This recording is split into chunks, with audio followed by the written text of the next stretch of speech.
나는 밀리터리 덕후다. 본격 밀리터리 팟캐스트 밀떡을 시작합니다. 정치 여러분께 경례 밀떡. 바로 안녕하세요, 박찬준입니다. 안녕하세요, 놀러온 남자 정명섭 정작입니다. 예, 안녕하십니까. 월간 플래툰 홍표현입니다. 무력 평화를 사랑하는 장상호입니다. 네, 이렇게 밀떡이 시작됐습니다. 최근에 이제 아르메니아하고 네. 그 아제르바이잔이라는 그 북카프카스의 네. 남쪽에 있죠. 그렇죠. 카프카스 지역인데 그 지역이 사실 아주 오랜 역사부터 좀 그 분쟁이 심한 지역이었어요. 그 그렇죠. 카프카스 지역을 나타내는 가장 유명한 격언이 있어요. 왕이 미치면 카프카스로 전쟁을 하러 간다. 네, 왜냐하면 이 지역은 이제 엄청난 산지에다가 도로도 한두 개밖에 없고, 그러니까 부족별로 떨어져 살고 있어서 또 국가적인 통합 이런 거 없고 그냥 거기서야말로 진짜 약육강식이에요. 이긴 놈이 센 놈이 이기는 거고, 센 놈이 이기면 모든 걸 다 갖지도 못해요. 왜냐하면 이제 산이 이렇게 떨어져 있고 이러니까. 게다가 근데- 그 부족들이 다 전투 종족이잖아요. 그렇죠. 제가 네. 이 아이템을 좀 생각해 본 게 이제 계기가 있는 게 이제 밴드에 보니까 그 아르메니아의 그 여성분들, 그죠, 네. 그 주로 그 한류 네, 네. 팬들인가 봐요. 그런 분들이 한글을 아시잖아요. 그렇죠. 그래서 한글로 이 전쟁을 좀 호소하시는 거예요. 아이고야. 근데 그런 댓글에 이제 뭐 젊은 또 분들 뭐 이런 분들이 조금은 좀 성의 없는 그래서 어쩌라고 뭐 이런 야, 글도 있고 뭐 이래가지고 전쟁의 참상을 좀 알아봐야 되겠고 또 전쟁이 왜 일어나게 됐느냐 그 역사에 대해서 한번 알아볼 겸해서 우리 정 작가님께 부탁을 좀 드렸고요. 사실 이게 아르메니아나 아제르바이잔이라는 나라는 아마 이번 전쟁 뉴스에 나기 전까지는 그런 나라가 있는 줄로 몰랐던 분들이 대부분일 거예요. 사실. 그게 올림픽에서 레슬링 잘하는 나라. 약간 아는 이런 사람 느낌. 정도 네. 그렇게 정도로밖에 몰랐겠죠. EPL 축구 선수도 있는데. 어찌됐든 아. 이 두 국가에 대한 역사가 왜 이렇게 꼬이게 됐는지 지금부터 정 작가님이 한번 소개해 보도록 하겠습니다. 그러니까 이제 이 아르메니아, 아제르바이잔 두 나라가 이제 그 계속 이제 전쟁을 벌였던 이유는 이제 앞으로 가면 뭐 기원전까지 찾아가 볼 수 있는 복잡한데 아이고야. 그럼 너무 하니까 근대로 한번 해볼게요. 이 지역은 이제 이슬람을 믿는 지역이어서 페르시아에 영향을 미쳤던 지역이었는데 이 그레이트 게임이라고 불러요. 이제 러시아의 남하, 뭐 주로 이제 인도 지역이었지만 사실 카프카스 지역도 그 러시아 굉장히 노렸던 지역이거든요. 그래서 이제 19세기 초반부터 17세기, 18세기부터 차근차근 이렇게 영역을 넓혀오다가 지금의 이제 아제르바이잔과 아르메니아 지역, 여기가 원래 이제 페르시아의 지배를 받고 있다가 페르시아가 약화되니까 약간 그 아제르바이잔계 왕국, 그다음에 아르메니아계 왕국 이렇게 따로따로 떨어져서 이제 독자적인 세력을 구축하다가 이게 러시아 제국에 편입이 됩니다. 예, 그리고 나서 러시아 제국에 편입이 된 상태에서 20세기 초반에도 서로 양쪽이 서로 싸워요. 왜냐하면 서로 인종도 다르고 그다음에 이제 서로 종교도 다르죠. 그러면서 이게 또 뭐가 문제냐면은 그 서구의 역사학자들 이 얘기를 했는데 참 비극적인 얘기예요. 서로 국가를 갖추지 못해서 그래요. 그러니까 우리랑 일본은 사이가 나빴잖아요. 근데도 서로 이렇게 했던 건 식민지였다가 따로 떨어지면서 일본 사람은 이제 일본으로 돌아가고 일본에 있던 조선 사람들은 상당수가 돌아와요. 그렇게 되면서 인종 간의 갈등이라는 게 별로 벌어지지가 않거든요. 그러니까 각자의 국가가 있으면. 근데 이제 아르메니아와 아제르바이잔은 한 이제 1800년대 초반부터 이제 러시아의 지배를 받으면서 인종이 섞여버리는 거예요. 이걸 저는 인종 통합이라고 부르는데, 그러니까 이제 그걸 러시아가 좀 조장을 했죠. 그러니까 이제 뭐 예를 들어서 아제르바이잔의 수도가 바쿠였잖아요. 여기에도 그렇죠. 뭐 아르메니아 사람들이 한 20% 이상 살고 있고, 뭐 예레반이라고 아르메니아 수도인데 여기도 사실 상당수의 아제르바이잔 사람들. 왜냐하면 이제 국경이 이제 나라가 하나니까 그냥 일자리 있거나 아니면 거기 가서 뭔가 살 이유가 있으면 그렇게 돼서 인종이 복잡하게 섞여버린 거예요. 약간 아프리카 같은 느낌. 그렇죠. 네. 예, 그렇게 되니까 이제 좀 잔인한 얘기인데 서구의 역사가가 그 얘기를 했던 건 좀 자기 방임주의고 좀 무책임한 얘기라고 생각하는데 가장 본질을 찌른 얘기거든요. 그러면서 이제 인종이 뭐 이렇게 막 되는 대로 섞여버렸다가 어느 순간 러시아가 없어져 버려요. 러시아 제국이 민족이라고 하는 게 맞겠죠. 뭐 그렇죠. 뭐 민족이 맞겠네요. 그렇죠. 민족이 서로 이제 섞여 있다가 이 갈등을 표면에서 눌렀던 러시아 제국이 1905년 이제 러일 전쟁에서 패배하고 그다음에 이제 피해 일요일 사건 같은 게 벌어지면서 통제력이 약화돼요. 그러면서 이 20세기 초반부터 이미 양쪽은 싸웠어요. 이제 러시아 제국의 휘하였을 때도. 그리고 더 큰 일은 이제 1917년에 이제 러시아 혁명이 터지면서 이제 두 나라가 각자 독립하면 또 싸워요. 네, 그래서 아제르바이잔 그 유튜브 같은데 보면 자기네 국기 문장에 1918이라는 그 글씨가 써져 있는 게 자기네 공화국이 처음에 세워진 때거든요. 그런데 이제 러시아가 소련으로 바뀌었어도 그 국가 자체가 가지고 있는 정책이나 진출에 대한 그 욕망은 사라지는 게 아니거든요. 그러니까 또 적군이 붉은 군대가 내려와서 또 이 지역을 장악해요. 그러면서 카프카스 지역에 이제 그 특별위원회를 구성해서 이제 또 이제 잠깐 흩어졌던 두 나라가 또 이제 러시아, 이제 소련이죠. 소련의 영향하에 들어갑니다. 아르메니아 SSR, 아제르바이잔 SSR. 근데 이렇게. 그나마 그 시대로 넘어오면서는 좀 잠잠했던 거예요. 어찌됐든 소비에트 연방의 그렇죠. 한 그 그렇죠. 구성원들이었기 때문에. 네. 그리고 예. 그때는 뭔가 수틀리면은 다시베리아로 끌려오고 그러니까 참 그래서 여기서 이제 이 현대 이제 전쟁의 불씨가 됐던 나고르노 카라바흐 지역에 문제가 발생하는데 사실 이 지역은 아제르바이잔 영역에 속해 있지만 아까 말씀드렸듯이 민족 통합이 좀 되면서 아르메니아인들이 좀 많이 살았어요. 예, 그런데 이제 이거를 이제 그 원래는 이렇게 쪼개갖고 월경지 형태니까 쪼개서 그러니까 아르메니아 관할하에 두겠다라고 1921년에 그 지역에서 결정을 했는데 아제르바이잔 쪽에서 아니 우리나라 땅인데 왜라고 하면서 이제 그 최고위원회 회부하자. 그러니까 최고위원회 회부가 돼서 지금으로 치면 대법원에서 헌법재판소 같은 데 넘어갔는데 헌법재판소에 스탈린이 버티고 있었죠. 아이고야. 네, 그래서 스탈린이 결정을 뒤엎어버려요. 그래서 아제르바이잔에 귀속시킨다.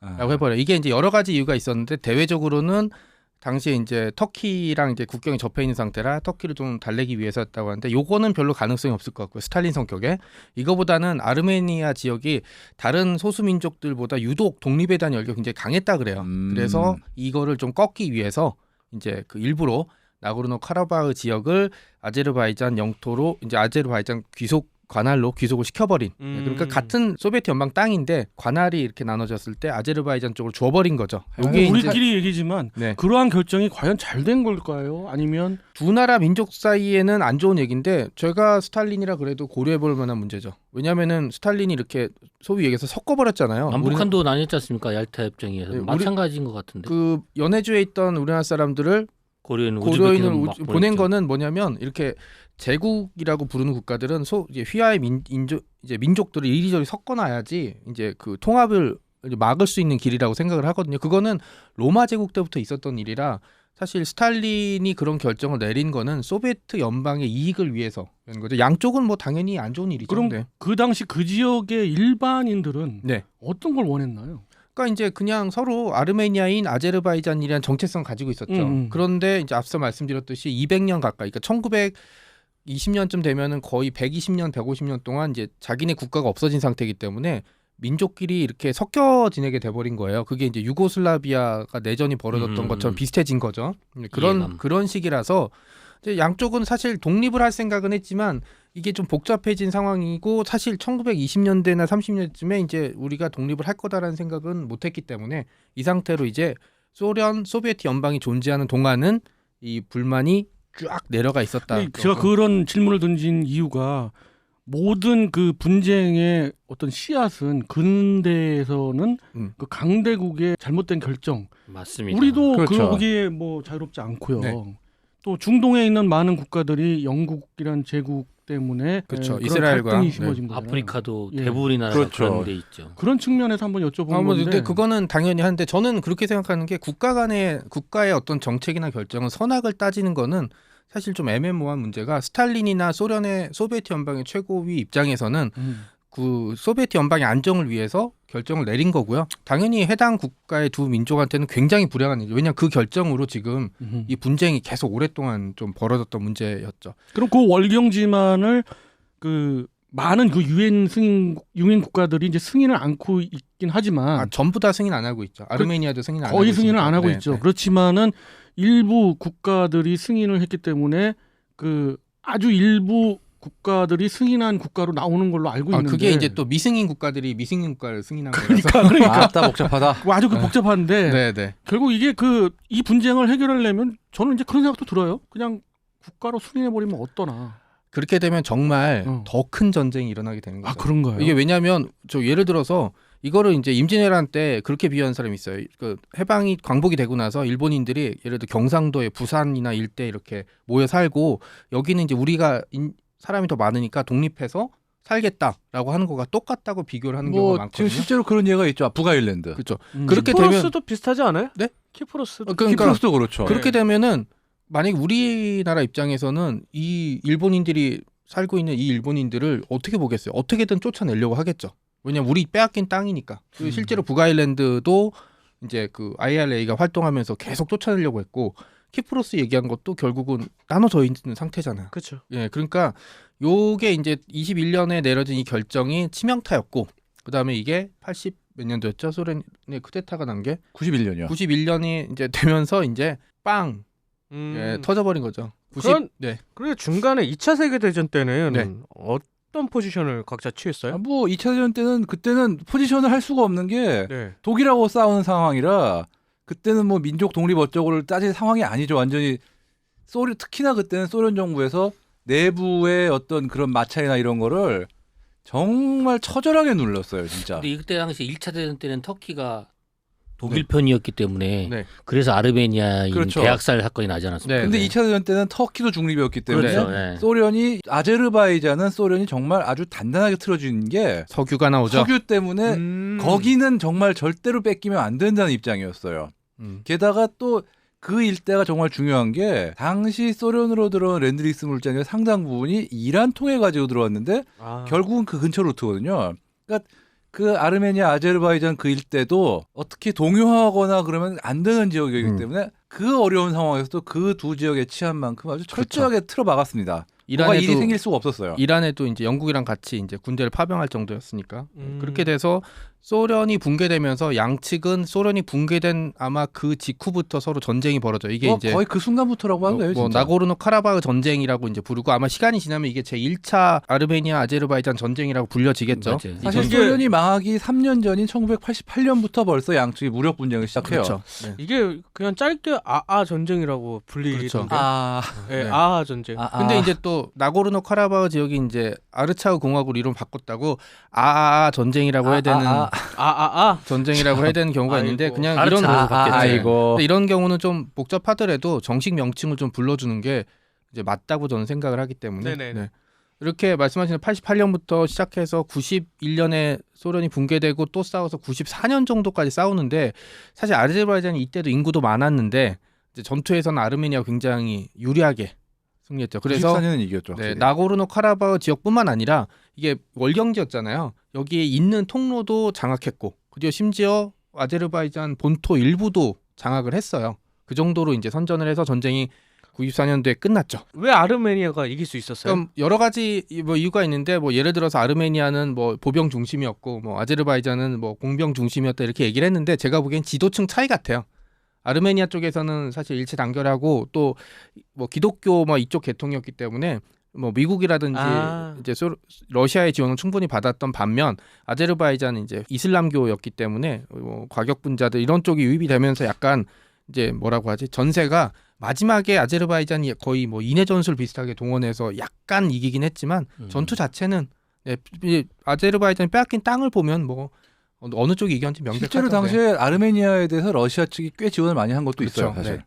그런 문제들이 좀 있어서 이제 94년도에 끝났지만 이건 뭐 끝이라고 생각하는 사람은 아무도 없었을 거예요. 왜냐면 뭐 아제르바이잔 이를 갈고 있었고 아르메니아 입장에서는 이걸 지켜야 되는 거잖아요. 그리고 이제 좀 복잡한 게 뭐냐면 그 나고르노 카라바흐 지역, 그러니까 아르차흐 공화국으로 바꾼 지역은 사실 유엔에서는 공식적으로 아제르바이잔 영토로 인정하고 있고 반환하라고 이미 결의안이 통과된 상태입니다. 네, 그리고 이제 이 아르차흐 공화국, 이제 나고르노 카라바흐 지역은 미승인 지역이고 심지어 여기는 아르메니아도 독립국으로 인정하지 않은 상태예요.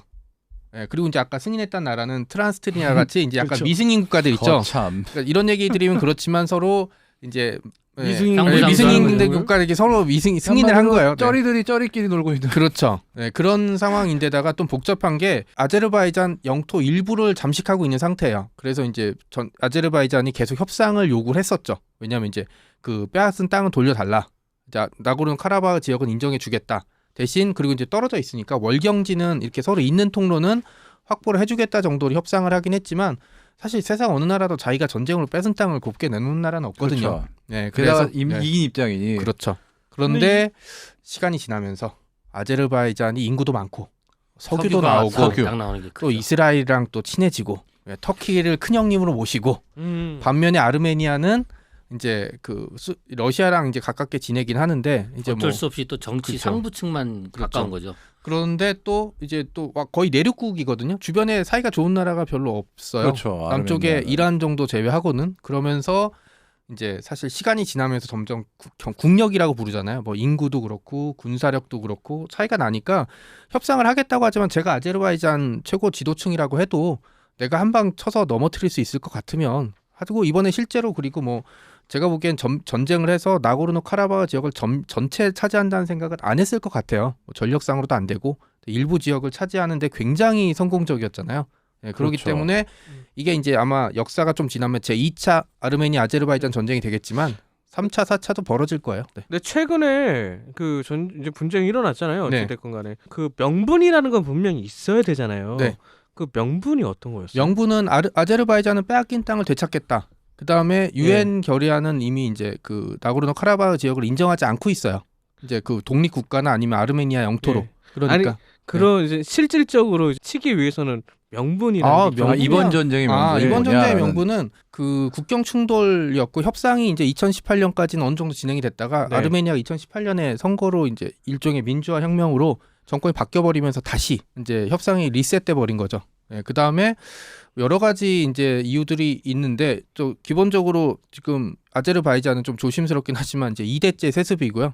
이제 3대 세습으로 넘어갈 차례거든요. 그러니까 이런 독재 정권에선 사실 독재 정권 유지하는 가장 좋은 방법은 전쟁이죠. 그렇죠. 그리고 이제 이해가 내가 팍 오네. 네, 성공적인 전쟁. 그리고 이제 명분도 하는 게 사실 뭐 인터넷이나 이런 데 찾아보면 뭐 아르메니아 편드는 사람이 많고 뭐 이렇게 얘기하지만 이번 전쟁의 명분에 있어서는 그러니까 뭐 어느 쪽이 먼저 공격했다 이런 걸 빼고 뭐 사람들이 뭐 제가 에르도안을 별로 안 좋아하지만 이 얘기는 맞아요. 30년 동안 뭘 했냐? 아무것도 안 했으면서 전쟁이 나면은 그냥 스톱하라고만 하는 건 현상 유지가 되기 때문에 강대국 입장에선 현상 유지가 좋죠. 하지만 빼앗긴 땅을 되찾겠다고 하는 사람 입장에선 뭐 조금만 싸울만 하면 스톱해라는 얘기는 사실은 제2의 침략으로 보일 수밖에 없거든요. 내가 모든 준비를 다 했는데. 그렇죠. 그럼에도 불구하고 저는 자꾸 그 소녀들 네. 그 사진도 그려지면서 우락부락한 아저씨들이었으면 안 그랬겠죠. 뭐 이쁘더라고요. 근데 그런 걸 떠나서 이 전쟁으로 무엇을 해결한다고 하는 거는 전 세계의 사람들이 또 국가들이 이걸 좀 지향해야 되지 않는가. 그럼요. 또 그런 또 메시지가 분명히 있어야 되고. 근데 그거를 러시아라는 큰 형님이 두 나라를 이제 분쟁을 갖다가 조정해가지고 일단 이제 일단락시키는 거. 물론 말씀대로 곧 또 전쟁이 벌어지겠다는 예상을 우린 할 수 있겠지만 굉장히 슬픕니다. 그리고 그러니까 이게 말씀하시죠. 네. 사실 또 재밌는 게 우리나라에서는 이거를 또 종교 분쟁으로 아이, 하는 분들이 네. 있는데 그게 아닌 게 그렇죠. 네. 일부에서 얘기하는 게 아르메니아는 기독교 국가고 아제르바이잔은 회교 국가인데 여기 회교 국가를 터키가 지원하니까 이건 기독교 대 회교의 분쟁이다라고 하시는데 이게 중요한 문제가 아제르바이잔은 이스라엘도 지원합니다. 그렇죠. 아니, 그 얘기를 지금 하고 싶었는데 어차피 여기 군사 밀떡이니까 그렇죠. 신기한 건 네, 아제르바이잔이 이슬람국입니다. 네. 그렇죠. 이스라엘의 지원을 받고 이란의 지원을 같이 받아요. 그렇죠. 이스라엘하고 이란은 또 사이가 안 좋습니다. 그렇죠. 이게 결론은 무엇이냐? 돈이 최고라는 거죠. 국익 앞에는 종교고 이념이고 없습니다. 그렇습니다.